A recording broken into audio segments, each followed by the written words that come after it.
What's going on, everybody? And welcome back to Johnny K Picks. And in this video, I'm going to be going over my full card picks and predictions, along with the bets I'm looking at for UFC Smashville Sandhagen versus Font. Should have been Umar, but hey, we got a pretty solid main event still.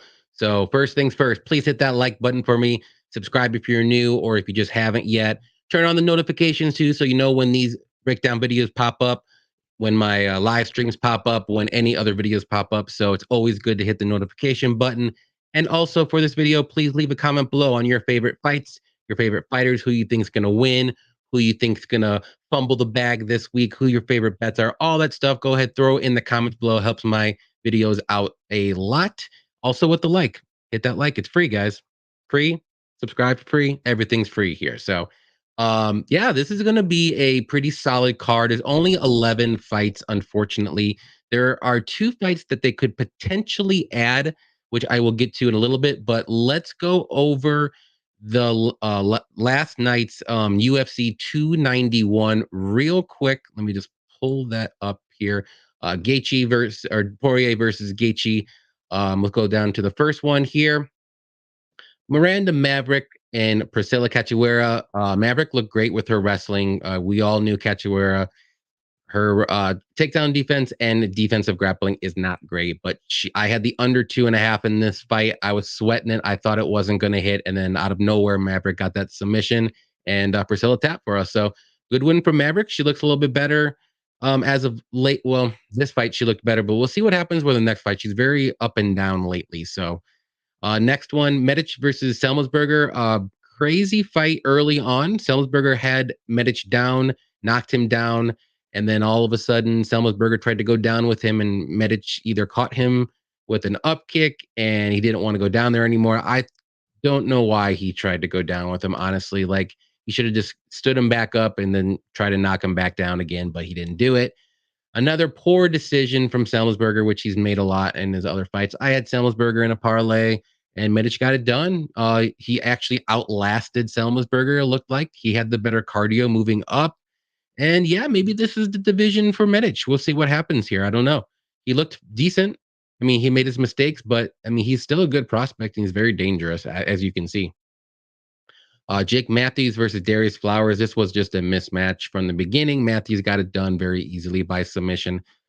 Flowers is actually more so a lightweight. He's not really a welterweight unless Jake Matthews is just that big of a welterweight, because it was a huge size advantage, and Jake Matthews got it done easily. Next fight, Kopylov versus Ribeiro. Kopylov with that head kick out of nowhere landed flush and dropped Ribeiro, but Kopylov was winning the whole fight. Ribeiro, yeah, he's trending down as of late. Kopylov is trending up. So we'll see what happens with Kopylov there. Next fight was the fight that I thought could go to decision, and it did, and I didn't bet it or anything, and I'm mad at myself. But Vergara versus Salvador, very close fight. I actually am a little surprised it wasn't a split decision. I thought the fight was a little bit closer than that unanimous decision. I thought Salvador may have won 2 rounds of it, but no robbery, no nothing. I did think Vergara probably ever so slightly won, but just a little shocked it wasn't a split decision. But I mean, good fight all around, nothing super crazy. Vergara stuck in there. Salvador was landing some good punches, kind of showboating a little bit too much, which that's going to be his downfall. I think he showboats and then he gets hit. So he needs to work on that, get his hands, keep his hands up, and not get hit too much.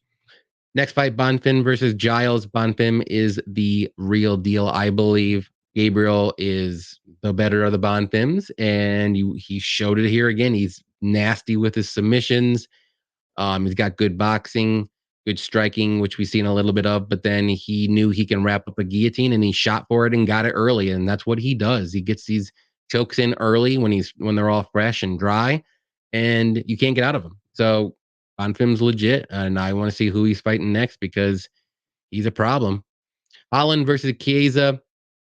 I mean, we all fairly knew Holland was going to win this fight, but some of us had a little, thought Chiesa could win. But man, you could tell the ring rust was there on Chiesa. He did not look good whatsoever. Not striking, not trying to get takedowns. Kevin Holland looked great, and he got the Darce choke. And if you watched Brady's show, the Best Bet show, me and Blood Money MMA Bets, we were talking about this fight where Holland could win by Darce choke, and the odds on that was plus 3,000, and that was crazy. And it actually hit. So if you got that and you were watching that show with us and you hit that plus 3,000, good work. I wish I had a sports book to do it because I totally would have threw like $5 or $10 on it just for the hell of it, because I really thought he would win by some kind of choke, whether it's Darce or like, Anaconda, whatever. Next one, Bobby Green versus Tony Ferguson. Both guys honestly just did not look great, but Tony Ferguson looked a little bit worse, and Bobby Green got it done at the very end by arm triangle, and Tony tried to survive those last 5 seconds or so, but he just couldn't, and I think he didn't tap, but he kind of gave up, if you want to say. Just a weird fight all around. I didn't really care to see it in a way to the point where I was just sad. It was just sad to see Tony. Unfortunately, I think it's time, but Bobby, I don't know, man. You might not be too far behind him. Derek Lewis versus DeLima. Crazy. Never in a million years thought Derek Lewis would pull his inner Masvidal right there and go for it. And he did. He landed and got the knockout. Who would have thought? Not me. I picked DeLima. I thought he was going to do it, but he didn't. So good win from Derek. He surprised DeLima, got the win, and yeah, good win. That's all I'm going to say. Controversial decision of the night: Alex Pereira versus Jan Blachowicz. I had an Alex ticket. I had a shoey bet with my guy Cody, and I was on the Alex side. And I will say this: I was not very confident Alex was going to win that one. It went to split, and I didn't rewatch it. I'm going to, because I really want to see the second and the third round. I know the first round Jan won, obviously, but the second and thirds were close-ish. So I want to rewatch it. But I mean, Pereira got the decision win. I thought that round 3 was very close and could have went either way. Maybe the visuals that the judges saw with Jan, maybe that swayed him a little bit more with the Pereira side. But with that last, like, with takedown with like 30, 40 seconds left, I thought that may have sealed the deal, but apparently not. And yeah, I mean, I'll take it as a bet because, like I said, I had a bet on Pereira, but very close fight. I don't want to scream robbery. It could have went either way. I just thought Jan would have got the nod, but he just didn't. Like I said, I'll rewatch it, but it is what it is, and that's the way the MMA works. And I've been on the wrong end of so many of those, and it happens.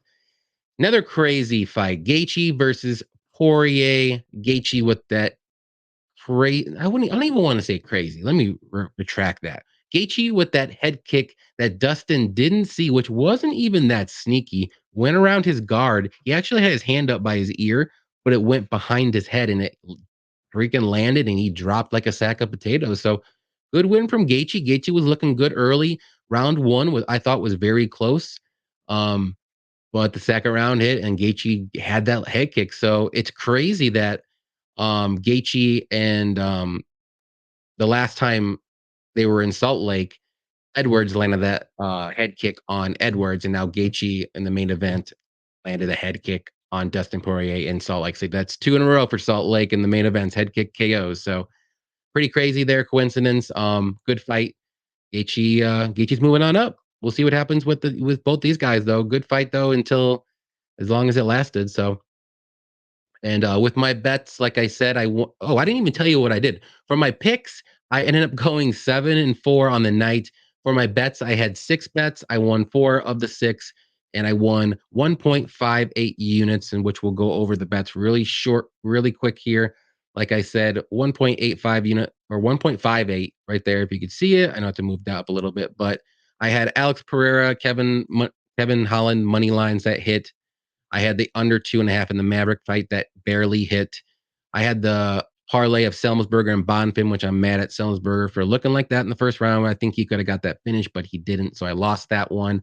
I had fight to start round 3 in the Gaethje fight. I was kind of mad about that as well because I really thought it would get to round 3, but it didn't.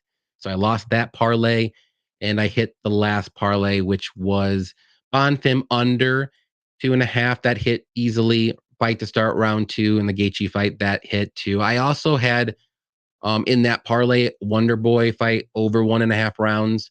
So that voided out. So it was just a 2-leg parlay instead of a 3-leg parlay. So overall, like I said, 4 out of 6 bets I hit plus 158 units profit.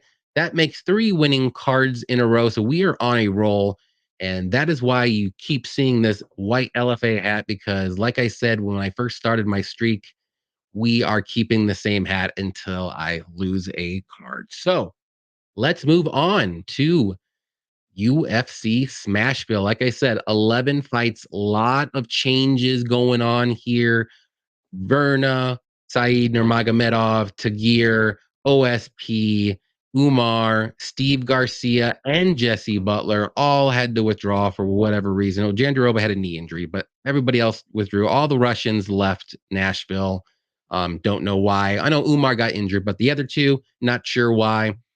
And like I said, there could be a couple more fights added. Ian Kutalaba could find a replacement last minute, and Sean Woodson can find a last minute replacement. So hopefully we'll get 1 or 2 more here, but I'm only going to break down 11 since that's what they're giving me right now. If they do add fights, I will break them down and put them in the notes or the comments below, like a short little breakdown. I'm not going to do a new video or anything like that. But here we go. Ode Osbourne versus Azu Almabaev. Bayev. Jeez. Can't even talk today. Osbourne, 12-5, 31 years old, 5'7" with a 72-inch reach. And Almabaev is 17-2, 29 years old, 5'5". Not sure his reach, but he is making his UFC debut. But Osbourne, we all know him. He's a very solid striker. He's got good power in his hands. He likes to go with those flying knees and spinning attacks early on. And then he's shown some wrestling as of late and is getting some takedowns, some control time. He can slow down as the fight goes on, and he tends to start quick and then he fades, like I said, as the fight goes on. He can be hittable against technical strikers. He can be rocked. He leaves himself open to counters if he's a little too aggressive on the feet. Like I said, lately, in the later part of fights, he's been showing more wrestling and getting takedowns and control time, maybe because of the gas tank, or maybe he's just not comfortable striking. I don't know. But hey, I mean, he's showing a more well-rounded game as of late instead of just being a striker. And Almabaev, he's making his UFC debut. He's a well-rounded guy as well. He's got good striking, good wrestling and grappling. He likes to push forward. I wouldn't say he's super aggressive, but he can be aggressive at times. His cardio is very good, very durable too. He's only been submitted once in his career out of 19 fights. He's fought some decent guys on the regional scene, not just like 5-1 guys or like losing fighters or anything like that. He's fought some decent ones. I'll show you here. Like 16-2, 15-2, 14-2, 13-2. So he 12-2. He's fighting solid guys. He's not fighting just like 0-1 fighters like a lot of people over there are, coming over the UFC. So this guy has some good wins under his belt. So yeah, this is going to be a fun fight. There's going to be a ton of fun fights, and I'm going to say this a lot. But it's very, like I always say, it's always hard for me to pick UFC debutants, especially against UFC veterans that's fought good competition like Ode.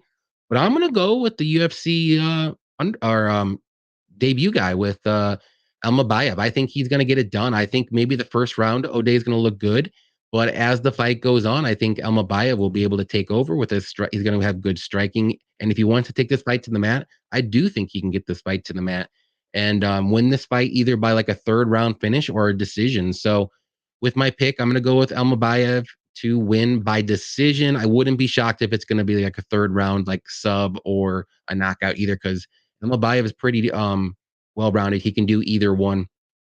So for the bets, I would look at Almabaev by money line. It's -150 right now. It's not too bad. I would watch the line though. I think Ode might be a solid underdog for a lot of people. So if you're on the Almabaev side, wait a little bit throughout the week. Or you can do Almabaev third round or decision. I'm going to look at that prop and see where it's at. Maybe it's close to plus money, and I might lay some money on that one. Or you can look at the overs here. If it's over 2.5, that's where it gets a little dicey. Maybe you can put over 1.5 in a parlay or something like that. But I'm gonna go with Almabaev to win by decision. Next one's going to be Jake Hadley versus Cody Durden. This is going to be a very good fight, too. Jake Hadley is 10-1, 27 years old, 5'7 with a 70-inch reach.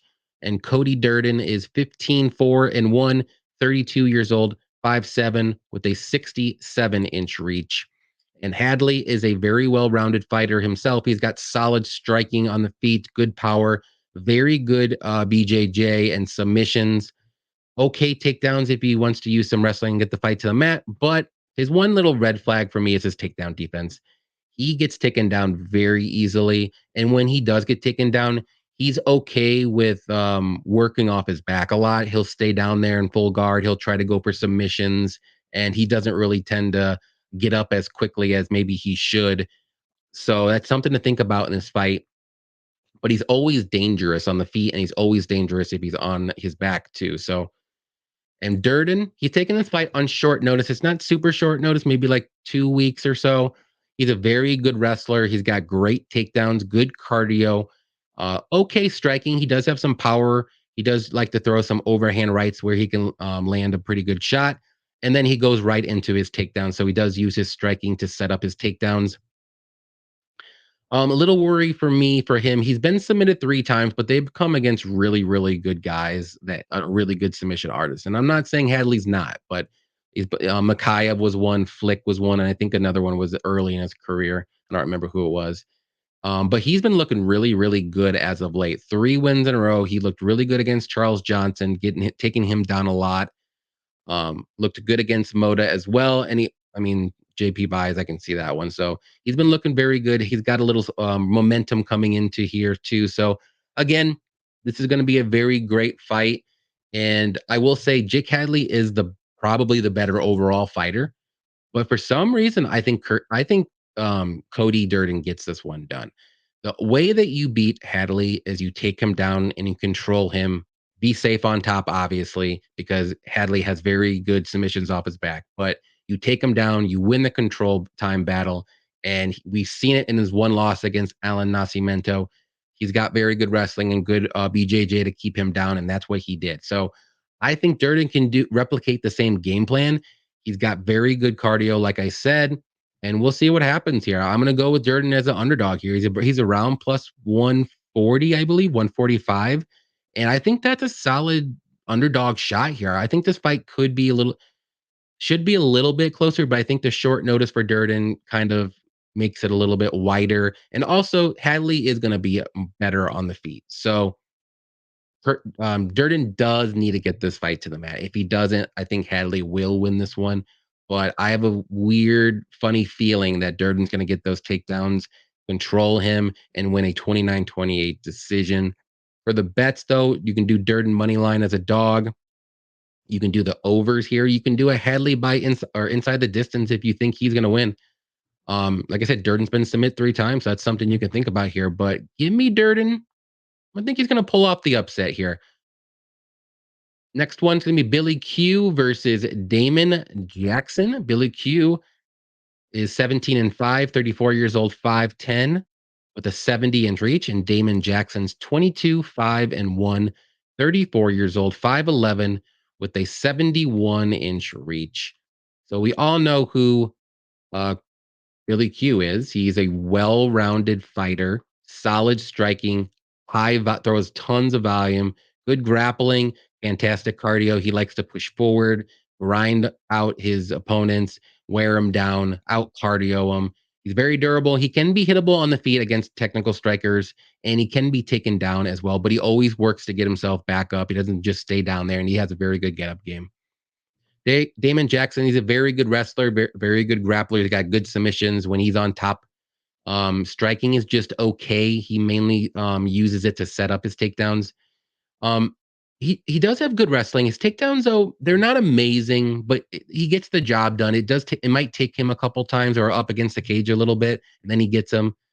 Um, we've seen him slow down a couple times if the fight does go later in the fights, like the second and third round, if he's doing a lot of wrestling and grappling and stuff like that too. So with my pick here, I got to go Billy Q. I think this is going to be one of those typical Billy Q fights where he may lose the first round. and then you live bet Billy Q in the second round, and he wins rounds 2 and gets a finish in round 3 or a decision win. And I think that's what's going to happen here. Maybe Damon Jackson's going to probably look to get this fight to the mat. I don't think he wants to strike with Billy Q. I think Billy Q is going to be the better striker. And on the mat, Billy Q's got good grappling, so I don't think Damon Jackson's going to win by submission or anything like that. So he does slow down. I think Billy Q will be able to get up if he gets taken down early, and then keep stuffing the takedowns as Damon Jackson gets a little tired and wins a third round finish or decision. So I'll say Billy Q wins by decision. I do think this will go the distance. Damon Jackson's pretty tough. I know he got knocked out by Dan Ige, but that's Dan Ige. So I wouldn't be shocked though if it's a third round finish by Billy Q. That's what he had. That's what he does. Bets here. I look at Billy Q money line. I think it's a pretty appropriate at -175. You can look at a live bet after the first round if you think he loses the first round. You can also look at round 3 or decision props. I'm gonna look at that as well. Maybe you get a little bit plus money there, and yeah, we'll see where this one goes. But I like Billy Q here a lot to win this one. Next one's gonna be Jeremiah Wells versus Carlston Harris. Jeremiah 12, 2-1, 36 years old, 5'9 with a 74-inch reach. And Carlston Harris is 18-5, 36 years old, 6 foot, 76-inch reach. I think they moved around these. Okay, there we go. Jeremiah Wells is a well-rounded fighter. He's got explosive striking. He's very quick, huge power in his hands, good hooks, very good wrestling and amazing grappling. Super durable, as we've seen in his last fight. He got knocked down a couple times, but he recovered well and ended up getting the split decision win, which was very close. Good, solid cardio. He can be hittable at times when he's too aggressive, but as we've seen, he's durable. He can recover and get the takedowns. Harrison, he's also well-rounded too. He's got okay striking with good power. A lot of his shots are loopy, not very super technical. He does leave himself open for counters. Good wrestling. We've seen it in his last fight against Jared Gooden. He was landing a lot of takedowns, but Jared Gooden doesn't have the greatest takedown defense. Very good grappling too, with good submissions. He has very sneaky chokes like guillotines, darts, chokes. So it's something to look out for Wells when if he does try to attempt takedowns to not leave his neck out there and stuff. But this is going to be another fun fight, and I think it's going to be a banger actually. And I think both guys have similar styles, if you want to say, but I think Jeremiah is the more dangerous, more explosive guy. So give me Jeremiah to win this one.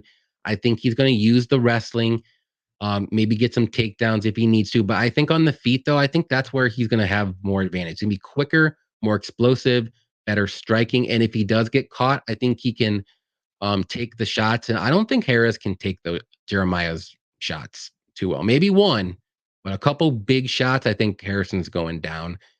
We've seen him lose to, I mean, it's Shavkat, but I think Jeremiah has a little bit more power than Shavkat. So if Jeremiah can land one of those huge hooks coming in, probably going to be night. So with my pick, give me Wells to win. I'm going to say he gets it done by knockout on the feet.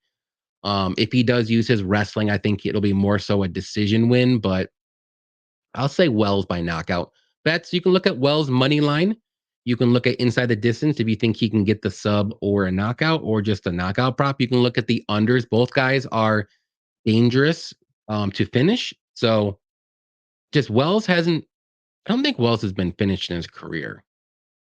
No, Wells has never been finished in his career. And Harrison has been finished at least a couple of times. 2 by knockout. So maybe don't look at the unders here. Let me rephrase that. Maybe look at the over. It's a sneaky way to look at it. So that could be plus money. If it's over if it's set at 1.5 for some weird reason, that's an over I will be looking at. So there you go. Give me Jeremiah by knockout. Next fight's going to be Honey Barcelos versus Kyler Phillips. Barcelos is 17-4, 36 years old, 5'7", 67-inch reach. Tyler Phillips, 10-2, 28 years old, 5'8", with a 72-inch reach. So a little bit more of a reach advantage for him. Barcelos, though, he's taking this fight on short notice. He's very well-rounded, very solid striker, Good leg kicks, very good wrestler. He hasn't really used his wrestling as of late, but he's a very good wrestler. Very good takedown defense too. He's durable, even though he did just lose to Umar by knockout, and it was a pretty nasty one. But like I said, normally he's very durable, but he is hittable on the feet. So it's something to think about here. But he does throw tons of volume, so he's kind of like 1-1 with his strikes, his volume, and then strikes where he absorbs. Tyler, though, he's a well-rounded guy himself. He's very dynamic and very explosive. Good striker. He's got good. He's a very good grappler. Solid takedowns in wrestling. Throws a ton of volume himself. He can make some questionable decisions in some of his fights as we've seen. He's always dangerous. Very good submissions. He can land those spinning attacks and all that good stuff. He's always, like I said, dynamic. 5 KO wins, 2 submission wins. Hasn't been finished in his career. So this is going to be a very, very, very fun fight. And I'm torn. I'm very torn on this fight. There's red flags for both guys, unfortunately, and I just don't know who to pick. So I'm going to break it down with you guys here, and I'm just going to make a decision on the fly. So here we go. Let's break it down. Barcelos, this is the way I see it. Barcelos' takedown defense is very good. So I think this fight's mainly going to play out on the feet. If this fight I should say, if this fight gets to the mat, Barcelos will be the one getting the takedowns because Tyler Phillips' takedowns or takedown defense isn't that amazing, but we haven't seen Barcelos use his wrestling that often. So to me, I think this fight's going to stay on the feet. Now, if it stays on the feet, Tyler has a little bit better striking defense. He's a little bit more explosive. Barcelos is always dangerous. And to me, this is what I keep coming back to. Barcelos is taking this fight on short notice. He just got knocked out by Umar, and he's 36 years old. I know Kyler's been away for a while. It's been about a year. He was coming. I think he was had like a little bit of a suspension or something from like a painted supplement or something. I don't know exactly, but he was gone a little bit. But he's the younger, more dynamic. I think he's the more explosive guy too. So I'm gonna side with Kyler. But honestly, like this is a dog or pass betting opportunity for everybody. I would not bet Kyler Phillips because I want to see how he's going to be after all this stuff. And Barcelos is a very tough guy to fight. And so give me Kyler to win. I'm going to say this goes to decision, and it's going to be a close one. This could be a split decision. So you can look at the split for bets. You can look at dog or pass. I don't think there's going to be a finish. So either guy by decision. Yeah, this is going to be a very good fight. This is the one I was torn on. I'm just going to go with Kyler, the younger guy, more dynamic, more explosive. Yeah, call him the Matrix. So there you go. Give me it. This is I flipped back and forth like 4 times. I wanted to take a dog shot, but my gut's not letting me do it. So give me Kyler by close decision. Next fight though is going to be very good. Ignacio Bahamondes versus Ludovic Klein. Bahamondes 14-4, 25 years old, 6'3", with a 75.5-inch reach. And Klein is 19-4-1, 28 years old, 5'7", with a 72-inch reach. So Bahamondes is a very good striker. He throws a ton of volume on the feet. Very good kicks. Great takedown defense. He does have some sneaky submissions under his or in his pocket that he can use, like any like Darce chokes, any kind of front chokes like that. He can be hittable at times against technical strikers. Klein is pretty technical, so he can be hittable at times, but he's durable. He's got very good cardio as well. Klein has shown to be a well-rounded fighter as of late. Actually, he's a very good kickboxer with amazing kicks, good high kicks that can knock you out. Good power in his hands as well. He's very technical. We've seen him use his wrestling and grappling lately as he moved up to the lightweight division. He used to be a featherweight.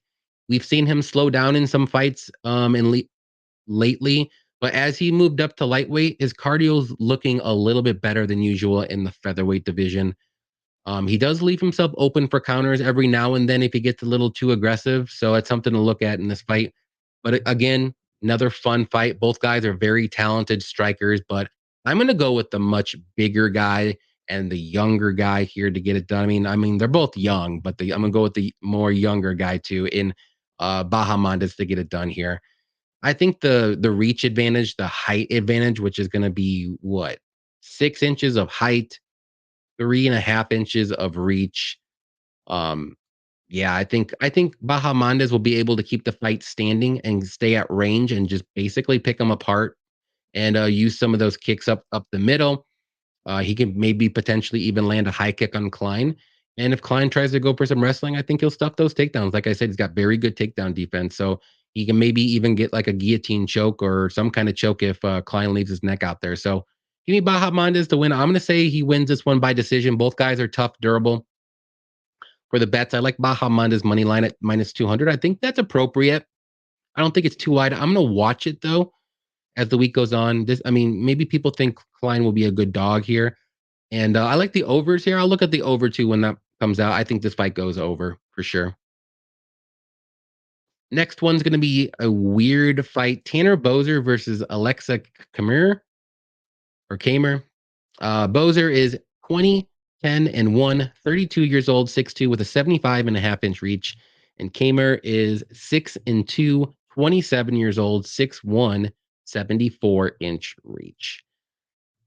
So Boser is a solid striker, good boxing. He likes to stay at range. He's got some good low kicks as well. His takedown defense is his little bugaboo. He does not have good takedown defense. He can be held down fairly easily. I know he was recently in the heavyweight division, so a lot of guys that were taking him down then were much bigger than him. So this is going to be his second fight at light heavyweight because his first one did not go his way. I will say that. So, but he's usually durable and he has solid cardio, but I'm not too sure about his durability at light heavyweight because he just got knocked out by Ian Cutelaba. And I know he's a crazy guy, but we'll see what happens in this fight.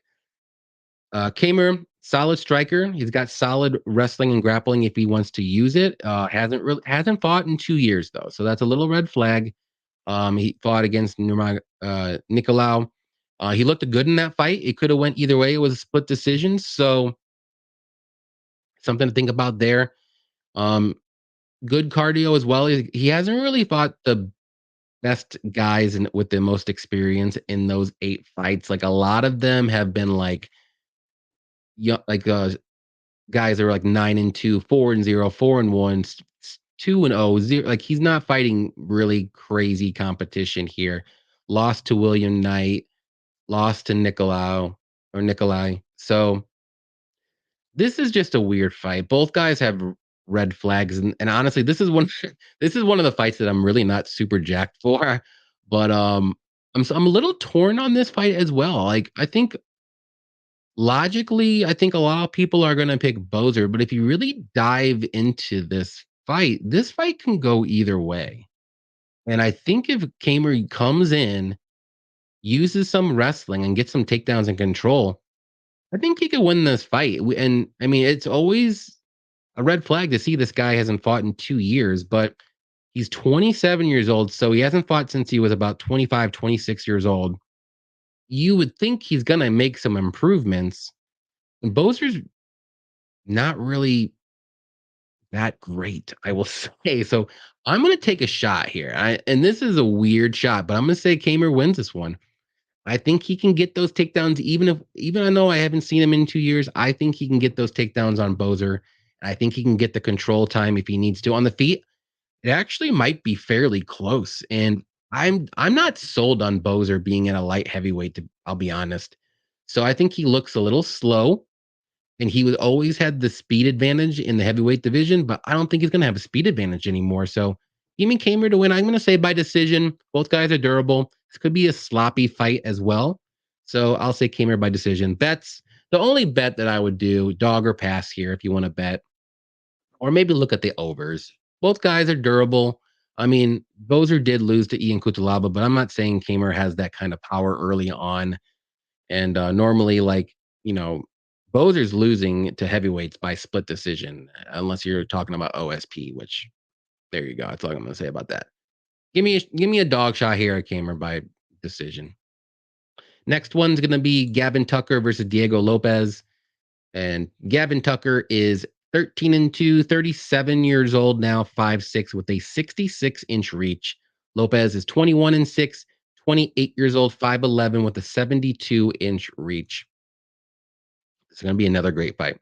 Gavin Tucker is a well-rounded fighter, solid striking. He's got good takedowns, good wrestling, solid cardio. He's normally durable. His last fight, though, which was almost 2.5 years ago, was against Dan Ige, which was a crazy, very quick knockout. He got sent to the shadow realm. He can be hittable on the feet, obviously. I just said because he got knocked out. His takedown defense, though, is just okay. It's nothing amazing, so he can be taken down. And like I said, he's been gone for almost 2.5 years, and that's always a red flag. He's 37 years old now, so I couldn't believe he's 37 years old when I saw that. So I always thought he was closer to 30, like maybe 32, 34, but whatever. Diego Lopes, though, very well rounded himself. He's got very good grappling, submissions off his back. He can any kind of submission he's good at. We saw that in the Evloev fight. He was rolling around trying to get any kind of submission, knee bars, arm bars, everything like that. He almost got the win against Evloev on very short notice as a super big underdog. He does have solid striking and good power, but we just didn't see it too much in that fight. Evloev was shooting takedowns. So Lopes takedown defense also isn't that great, but I think he's okay with that because he's got very good scrambles, very good reversals, all that good stuff. But another fun fight here, very close line, which I can see. But I'm going to go with the younger guy, the bigger guy, and I actually think the more dangerous guy, and that's Diego Lopes. I think he can get this one done. I think on the feet it'll be close, but on the mat, I think Lopes is going to have the huge grappling, the finishing ability on the mat as well.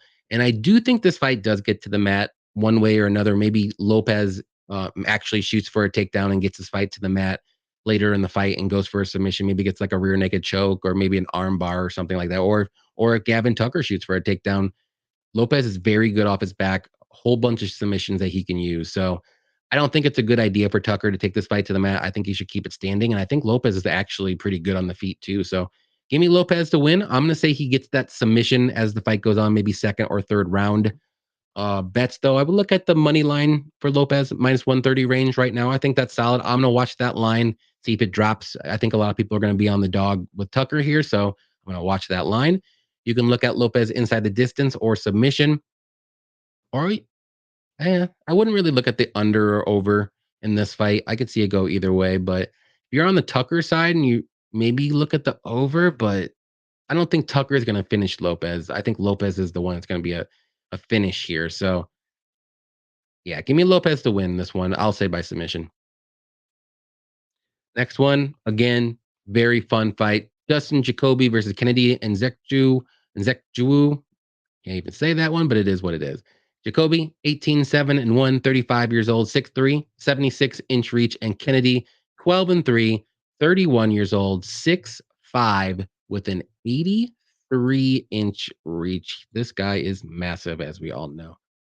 Jacoby, though, very good kickboxer, very good leg kicks. There was tons of volume. He's not really known to be a KO artist kind of guy, but he does have some pop in his hands if he lands clean. Can be hittable on the feet as the fight goes on. He can slow down. As of lately, we've seen in some of his fights, his takedown defense isn't all that great, but he's durable.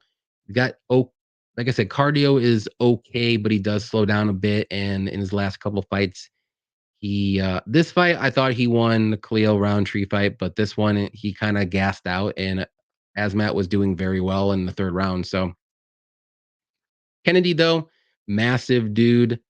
I would say now he's well-rounded. He's showing some good wrestling and grappling as of late, which is why he's won 3 in a row, actually, by using that grappling. He's got good striking, very strong strikes. They're kind of slow at times just because he's just a big dude, but he's got good elbows. He's very powerful. He's very durable. Good takedowns, good wrestling as of late.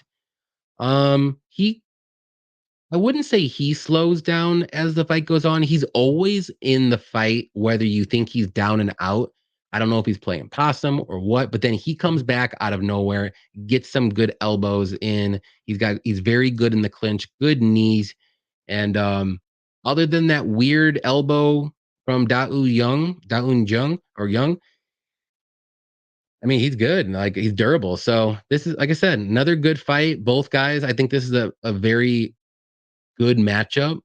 But one fighter seems to be I think, on his way down a bit. And I think one fighter is on his way up. And I'm going to go with that guy, and that's going to be Kennedy. I think he's going to be too big. I think he has that wrestling grappling option if it's not going his way on the feet, which it could happen early on. So another potential live betting spot would be Kennedy. Live bet him if you think he loses the first round, because Dustin always starts his fights off strong, and then he starts kind of fades as the fight goes on. And Kennedy's always in there. He's always there. He can always get a finish. So give me Kennedy to win. I'm going to say this fight. Yeah, I'll say Kennedy wins by decision, but I wouldn't be shocked if it's like second round or third round finish from Kennedy.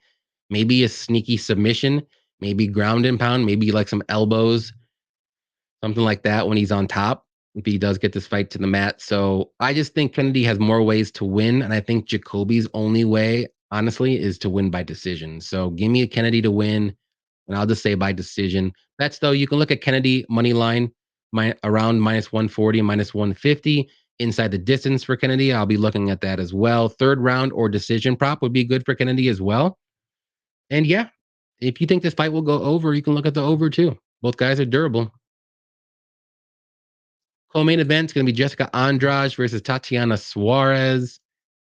Andrade, 24-11 now, 31 years old, 5'1", 62-inch reach. Suarez is 9-0, 32 years old, 5'5", with a 66-inch reach.